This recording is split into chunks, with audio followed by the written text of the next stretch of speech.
Hi, I'm Rich at Inside HPC. We're here at SC11, and we're here with LexisNexis. They're one of the partners at the Supermicro booth. Now, John Holt, you're a senior architect for LexisNexis at a supercomputing conference. What does LexisNexis have to do with HPC? Well, we've been using high-performance compute for more than a decade to build our products because they're based on data linking, data mining, clustering of very large data sets in the billions of records. So you really do need a high-performance supercomputer type platform to do that. So what are you talking to customers about here? I heard it does something like Hadoop, and it's open source, but it's better. What is it?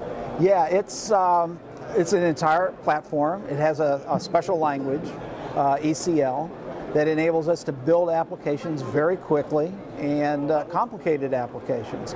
Applications where, if you were to build those using traditional techniques like MPI or Hadoop, it would take a much longer time for you to develop them because they're a lot more complicated. Our language automatically does the parallelization and distribution of your algorithms so that you don't have to worry about those details.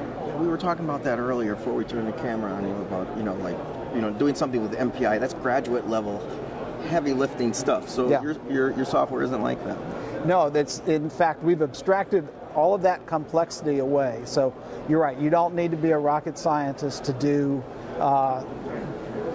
clustering and data linking and data mining type things on a shared nothing environment. Shared nothing. So, okay, so a shared nothing environment, but it came from a proprietary kind of thing that you built in-house. Why did you go open source? Well, we really like the platform, and we want to keep it fresh and alive and vibrant, and there are so many things happening in the world. We can't do them all. We can't try all the new technologies. But by releasing it into the community, other people can try things. For example, a new interconnect, for communications. We can't try every new interconnect that comes out, but other people can try them and report back and make progress. In other areas, we can take advantage of that. We think of it as a win-win situation.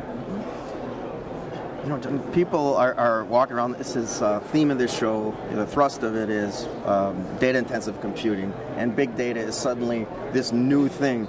It isn't really new, is it?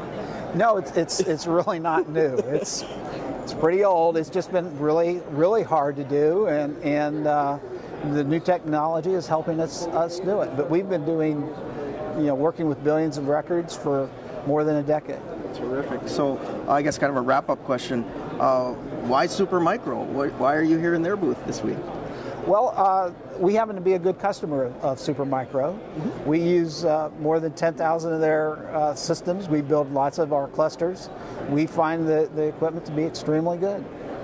So I'm just curious, what's the interconnect on that? Are you doing 10 gig? Right now it is 10 gigabit Ethernet, yes. Oh, terrific. So how sensitive is the thing to latency then? Is InfiniBand kind of overkill, or I'm just curious? That is a technology that we are now testing. It would have been great if this had been in the community several years ago because somebody else could have already told us whether InfiniBand would be really top-notch or not. And there are other great interconnects. Myrinet is another one that people use, but we have no idea whether it will really work for our type of application or not. Okay.